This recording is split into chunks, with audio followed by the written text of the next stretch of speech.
Mandatory gender pay gap reporting is just around the corner for Irish employers who are in scope.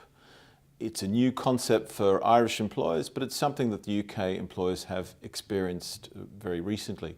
Their legislation came in 2017 and they had to report their gender pay gaps by April of this year. So in looking at the UK experience, I think it's best to divide it into the good, bad and the mathematically implausible. So insofar as the good is concerned, there was 100% reporting of gender pay gaps. So that's some 10,400 employers in the UK. In the bad category, we have, of those 10,400 employers, 78% reported a gender pay gap. And insofar as the mathematically implausible is concerned, we have a situation where 1 in 20 UK employers were accused of having the wrong information for their gender pay gap or the wrong calculation. So that's not only embarrassing, it's a bit of a PR disaster. So you have to get it right.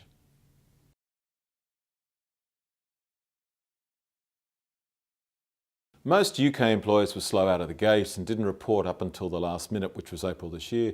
While the safety in numbers approach may have been a good idea, there was quite a bit of media intensity at the time, so it was very hard to avoid those gender pay gaps.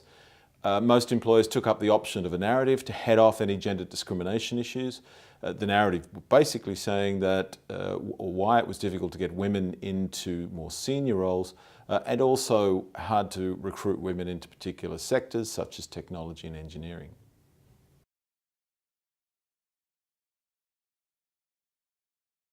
Many UK employers are now looking ahead to the next gender pay gap reporting requirement, which will be April 2019. Why is that important? Well, UK employers will have to explain movement in their gender pay gap, and media attention will be intensive at that time.